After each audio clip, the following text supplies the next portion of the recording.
Dear students, ഇന്ന് നമ്മൾ നോക്കാൻ പോകുന്നത് ഡിസൈൻ ഓഫ് റിവറ്റ്സ് കണക്ഷനിലെ ഒന്ന് രണ്ട് പ്രോബ്ലംസ് ആണ്. അപ്പോൾ നമുക്ക് ഫസ്റ്റ് ഒരു ആദ്യത്തെ പ്രോബ്ലത്തിലൂടെ കിടക്കാം. ആദ്യത്തെ problem is like calculate the value of rivet in the lap joint use to connect two plates 12 mm thick in the following cases: A. Power driven rivets, B. Hand driven rivets. അപ്പോൾ ഇതിൽ പറഞ്ഞിട്ടുള്ളത് നമ്മളോട് റിവറ്റിൻ്റെ value കണ്ടുപിടിക്കാൻ വേണ്ടിയിട്ടാണ്. നമ്മൾ rivet കണക്ഷൻ്റെ strength പഠിച്ചപ്പോൾ 3 സ്ട്രെങ്ത്തിനെ കുറിച്ച് പഠിച്ചു. എന്തൊക്കെയായിരുന്നു? Strength of rivet in shear, strength of rivet in bearing അല്ലെങ്കിൽ ക്രഷിംഗ്, അല്ലെങ്കിൽ the strength of plate in tearing. അങ്ങനെ ഈ 3 സ്ട്രെങ്ത് നമ്മൾ പഠിച്ചിട്ടുണ്ടായിരുന്നു. നമ്മളോട് പറഞ്ഞിട്ടുള്ളത് റിവറ്റിൻ്റെ വാല്യൂ കണ്ടുപിടിക്കാൻ. റിവറ്റിൻ്റെ വാല്യൂ എന്ന് പറഞ്ഞു കഴിഞ്ഞാൽ നമ്മൾ റിവറ്റിൻ്റെ സ്ട്രെങ്ത് ആണ് എടുക്കുക. അപ്പോൾ റിവറ്റിൻ്റെ സ്ട്രെങ്ത് ഏതൊക്കെയാണ്? Strength of rivet in shear വരുന്നുണ്ട്, strength of rivet in bearing എന്ന് വരുന്നുണ്ട്. ഈ 2 കേസസ് ആണ് വരുന്നത്. അപ്പോൾ നമുക്ക് മാക്സിമം സ്ട്രെങ്ത് അതായത് നമ്മൾ എടുക്കുമ്പോൾ മീൻസ് റിവറ്റ് വാല്യൂ എന്ന് എടുക്കുമ്പോൾ നമ്മൾ സ്ട്രെങ്ത് ഓഫ് ഈ 2 സ്ട്രെങ്ത്തിൻ്റെ മിനിമം വാല്യൂ ആണ് നമുക്ക് എന്ത് വേണ്ടത്? റിവറ്റ് വാല്യൂ ആയിട്ട് കിട്ടേണ്ടത്.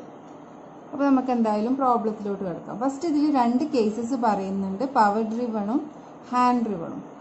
അപ്പോൾ നമുക്ക് ഈ 2 കേസസിലോട്ടും പോകുന്നതിൻ്റെ മുന്നേ നമുക്ക് എന്താണ് കിട്ടേണ്ടത്? നമുക്ക് ഡയാമീറ്റർ ഓഫ് ദി റിവറ്റ് കിട്ടണം. അപ്പോൾ ഇതിലിപ്പോൾ അത് തന്നിട്ടില്ലാത്തതുകൊണ്ട് നമുക്ക് അത് ഫസ്റ്റ് കണ്ടുപിടിക്കണം. അതിന് നമുക്കൊരു ഇക്വേഷൻ ഉണ്ട്. ആ ഇക്വേഷൻ ആണ് പറയുന്നത് അൺവിൻസ് ഫോർമുല എന്ന്. അപ്പോൾ nominal dia of rivet using Unwin's formula.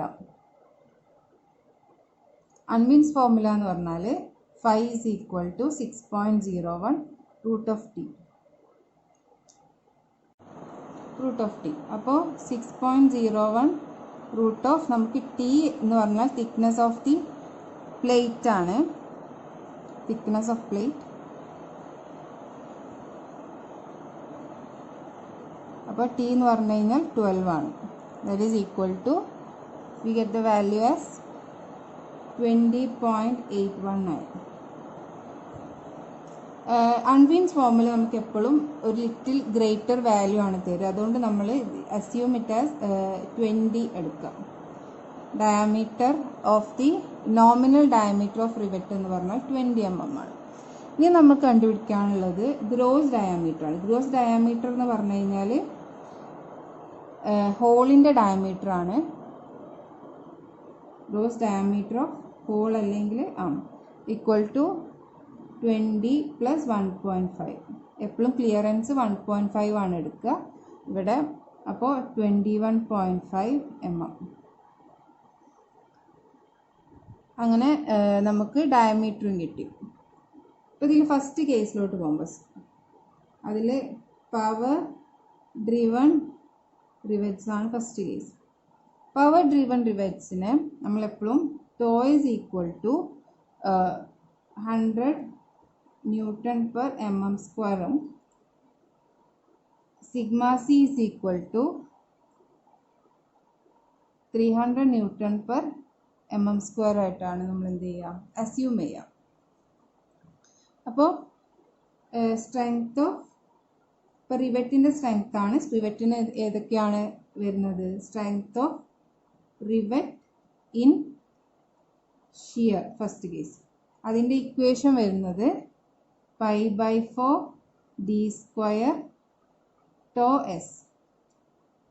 അപ്പോൾ വാല്യൂ ഒക്കെ സബ്സ്റ്റിറ്റ്യൂട്ട് ചെയ്യുക. d² എന്ന് പറഞ്ഞാൽ 21.12 into tau S equal to 100 N/10⁻³ എന്ന് വരും.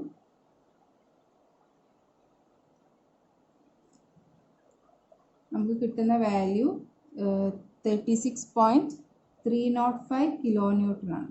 ഈ 10⁻³ കൊടുക്കുന്നത് നമ്മൾ കിലോ ന്യൂട്ടണിലോട്ട് മാറ്റാൻ വേണ്ടിയിട്ടാണ്. ഇൻ കേസ് നമ്മളത് കൊടുത്തിട്ടില്ലെങ്കിൽ നമുക്ക് 36305 ന്യൂട്ടൺ എന്ന് കിട്ടും. അങ്ങനെ ചെയ്താൽ മതി. വേണമെങ്കിൽ നമുക്ക് എന്ത് ചെയ്യാം, കിലോ ന്യൂട്ടണിലേക്ക് മാറ്റാൻ വേണ്ടി ഇൻറ്റു 10⁻³ എടുക്കാം. അപ്പോൾ 36.305 കിലോ ന്യൂട്ടൺ. ഇനി രണ്ടാമത്തെ കേസ് എന്ന് പറഞ്ഞാൽ strength of rivet in bearing. അതിന് വരുന്ന equation D into T into sigma C. Sigma സിയുടെ വാല്യൂ നമുക്കറിയാം 300 ആണ്. D എന്ന് പറഞ്ഞു കഴിഞ്ഞാൽ 21.5 ഇൻറ്റു തിക്നെസ് വരുന്നത് 12 ആണ് into sigma C is equal to 300. Equate ചെയ്യുമ്പോൾ നമുക്ക് കിട്ടും 77.4 കിലോ ന്യൂട്ടൺ. അപ്പോൾ എന്താണ് റിവറ്റ് വാല്യൂ എന്ന് പറഞ്ഞാൽ, rivet value is equal to ഇതിൽ ഏറ്റവും ലീസ്റ്റ് വാല്യൂ ആണ്. അപ്പോൾ 36.305 കിലോ ന്യൂട്ടൺ. ഇതാണ് എന്ത് പവർ ഡ്രിവൺ റിവറ്റ്സിൻ്റെ റിവറ്റ്സ് ആവുന്ന കേസിലുള്ള എന്ത് റിവറ്റ് വാല്യൂ. നെക്സ്റ്റ് കേസ് വരുന്നത് ഹാൻഡ് ഡ്രിവൺ ആണ്.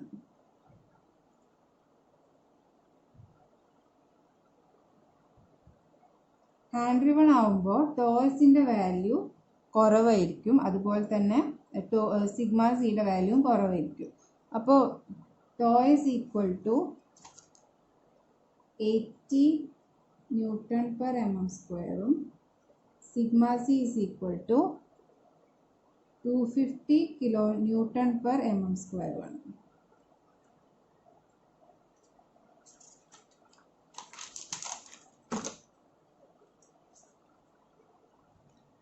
അപ്പോൾ strength of rivet in shear.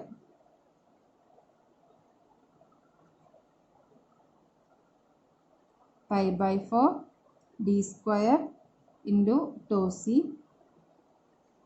π/4 into 21.5² into 80 is equal to 29044 kilonewton. That is equal to 29.04 kilonewton. ഇനി എന്താണ് strength of rivet in bearing? That will be equal to D into T into sigma c. D 21.5 ആണ്, T എന്ന് പറഞ്ഞാൽ 12 ആണ്.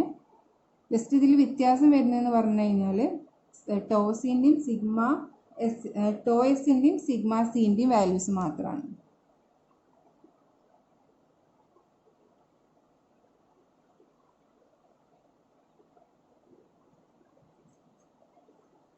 അപ്പോൾ ഇവിടെ എന്താണ് rivet value?